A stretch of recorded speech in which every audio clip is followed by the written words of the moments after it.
What is going on, guys? The Inside the Blue podcast, and today breaking down Game 1 and the preview of Game 2 against the Florida Panthers. The Rangers took Game 1 and they lost. 3-0 loss, shutout in their own building at Madison Square Garden, and I didn't expect that. I didn't expect to get shut out in MSG really at all. This is not a Rangers team that gets shut out very often.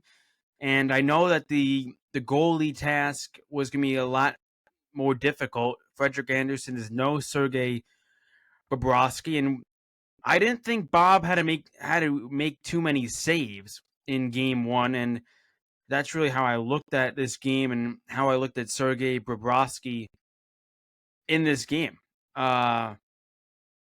I didn't think the Rangers had many high dangered opportunities, in my opinion. Maybe if I had to take some off from Game 1, really the Braden Schneider breakaway was probably one of the best chances the Rangers had, or the Lafreniere post. But I didn't think the power play was particularly very good. I didn't think anything was really good. I didn't think there was really one player, aside from the goalie, really, Igor Shesterkin, that kind of stood out in Game 1. Yeah, Shesterkin did let up 2 goals, and we'll get into both of those goals that he allowed. But a 23 save shutout from Sergei Bobrovsky. First time he had a playoff shutout since the Carolina series, and I'm pretty sure it was like a day after some sort of stat like that in terms of the dates. So Bobrovsky gets his shutout, and it was pretty. I didn't think he had to make too many big saves. I didn't think there were really many difficult ones. It wasn't like I was like, wow, how did that stay out of the net?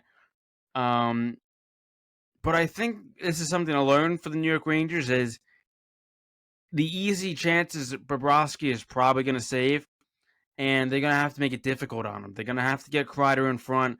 They're going to have to get bodies in front and get a bounce or two, because, I mean, that's really how these goals are probably going to go in this series. It's not going to be the snipes and the pretty goals. It's going to be the grinding goals out in front that are going to really help the Rangers win this series and win Game 2. But almost had a sneeze there.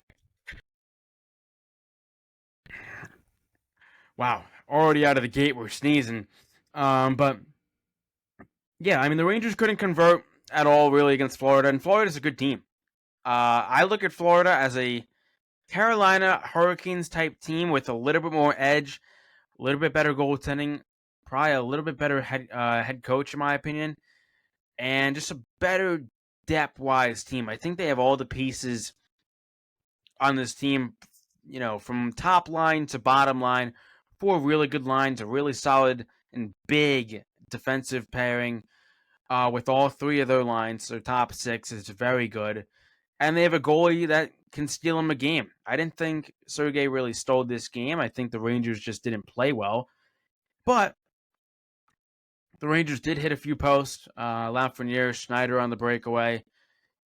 So a little bit of help from the post for Sergei Bobrovsky, but I think with this Rangers team, they just got to get more shots on net. Florida's not a team that allows a high quality amount of shots, right? There's not a team that defends very well like Florida. I think Florida is probably the best remaining defensive team. I could probably maybe make an argument for Dallas, but I think the Florida Panthers are just built really well.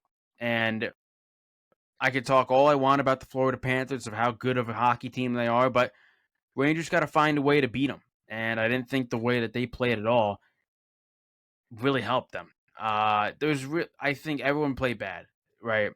But getting into Shesterkin, getting into Shesty, I thought he played pretty well. He made a lot of big saves, and he kept the game in. Like, he kept the Rangers in this game because there were a lot of chances. I mean, the save on Barkov, that was a really good chance that Shesterkin made the glove save on Barkov. I mean, chance after chance through a screen. There were some deflections. So, I mean, Shesterkin really stood tall in this game. I know the goals that he allowed don't say that. I thought the Tkachuk goal it was kind of a painful goal to let up. I mean, he shoots it right around the defender. Shesterkin gets a piece of it, but not enough. I mean, watching that on TV, I thought it was a very soft goal. Looking back at it, maybe Shesterkin didn't see it until the end, but it was a really nice shot by Matthew Tkachuk. And after that, I thought he settled in pretty good. The Verhaeghe goal, that's just a deflection of Laugh. I mean, good puck luck for the Florida Panthers. Unfortunate for Lafreniere, who I thought probably played one of the better games than most of these forwards. I thought his line was great. They outshot the Florida Panthers 8-2. Their line alone with Trocheck, Panarin, and Lafreniere, and that's kind of the line that I see in this series. That's going to be the line to rely on.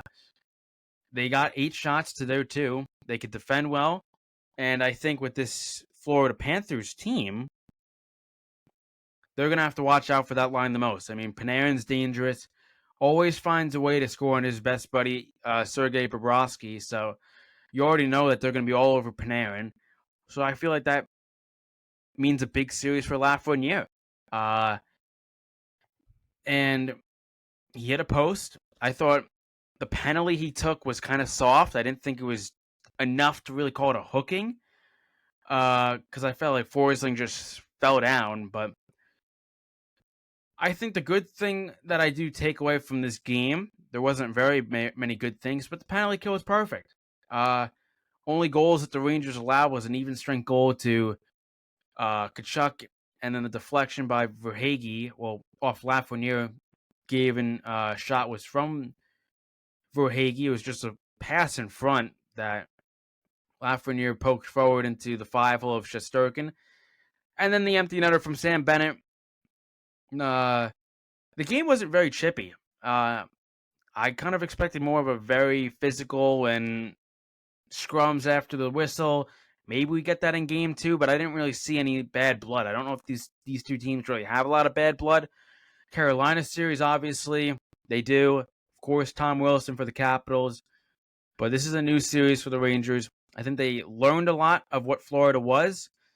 Game 1s, whenever I look at a playoff series, game 1s don't tell me a lot because I feel like game 1 really just, they're both feeling each other out. Now they have a really good scout on both teams of what to look forward. For the Rangers, obviously, they're playing a high physical team, one of the teams that have some of the most hits in the league in the playoffs and in the regular season. So Rangers got to be on their toes. They got to move the puck a lot quicker than they did.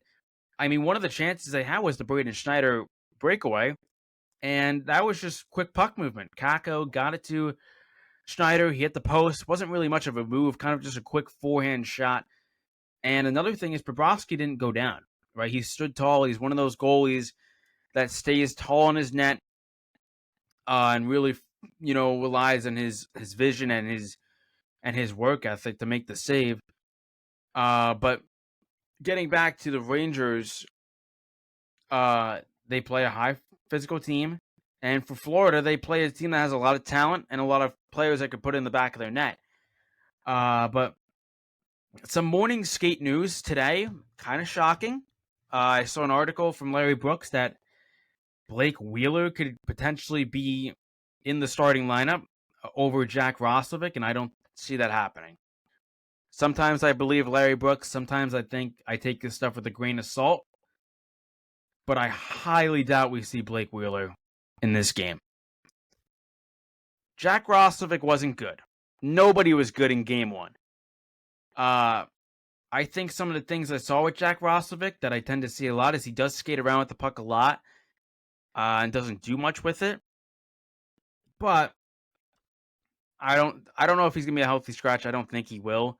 If anything, I think they might be moving him to the third line with Wennberg and potentially VZ, because also I saw on Instagram from a post, I believe it was Puck Report NHL, that per Arthur Staple, that Capo Caco could be a potential scratch in game 2. He didn't do much in game 1, hasn't done much in the playoffs. 11 games played, 2 points, a goal, and an assist.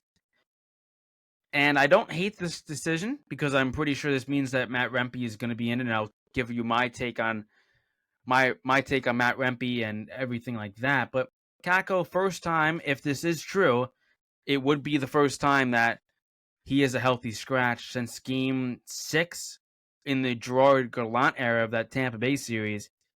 So that'll be interesting, for sure.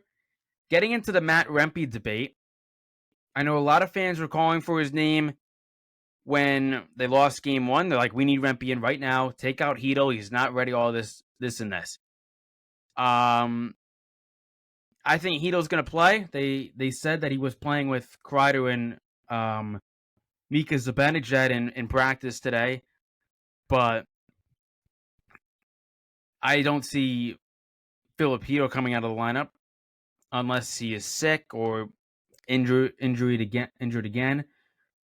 Now for Matt Rempe, there are some pros and cons that I do have if he is in the lineup over Capo Caco. Some of the pros, he does add physicality. I mean, he's 6'7", big build, and he's a fan favorite. I mean, the Ranger fans love when Matt Rempe steps on the ice, even if it's only 5 or 6 times. He's not a guy that gets a lot of minutes, so I mean, that's kind of the cons, getting into the cons. Only plays 4 to 6 minutes, isn't relied on when the game is super close. Last game was super close. So if that trails into Game 2, I don't know if we're going to see Matt Rempe a lot. I think we'll see Goodrow still. We'll still see his line. But I don't see Rempe a whole lot. And with Kako, if you do throw him on the fourth line, he'll still be out there and he'll still get valuable minutes. So I mean, Matt Rempe's a guy that doesn't play too much. And I don't think they lost the game because of physicality. I think they lost the game because they just couldn't hit the net and they couldn't really give a lot of pressure on Bobrovsky.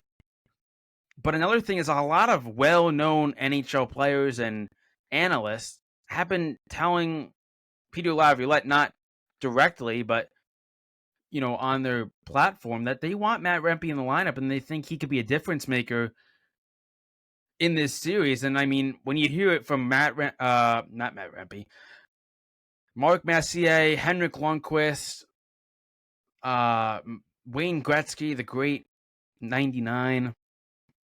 Matt Rempe is a great player. I think he does bring a lot to this team. Now, he's not going to score goals for you probably, but Laviolette said he doesn't care really what the outsiders say. It's really more of an internal thing, and he's going to speak with it with his group. But it's hard to not listen to guys like that have played the game, that know the playoff atmosphere. And I'm not saying this is Laviolette's first rodeo. He's taken multiple teams to the conference finals. He's won a Stanley Cup with Carolina. So it's not his first rodeo, but maybe you plug him in, see what happens in Game 2. If Capo Caco is a scratch, I think it could be good for Capo Caco. I mean, not with the Rangers. We saw with Evgeny Kuznetsov, he was scratched and then scored immediately the game after. And I think if Capo Caco is scratched, it's for a reason, obviously. And maybe that puts a chip on his shoulder. Maybe he comes back in this series and has a good series, puts up a few points. Maybe. In terms of Game 2 preview, I expect much of the same. I expect the power play to click again. I expect the place to be buzzing. It was really quiet, and I understand they're losing, but the fans got to be in it. I mean, it starts at the anthem. It starts at the drop of the puck. They got to keep going, and they got to really rally the troops, because if the place is dead, the players are dead. If the place is rocking, the players are rocking. So I think the fans do play a big part. They're playing at MSG, man. World's famous arena. It gets super loud in there, but should be a good game too. The hope is to split, of course. They don't want to go down 2-0 heading back to Florida, but I think they have a really good chance of winning this game. Rangers are very good at bounce backs. Another stat I did see, when trailing 1-0 in the series, they've never lost. In this decade, I'm pretty sure I saw a stat. It's going to be a dogfight. If Rempe plays, amazing.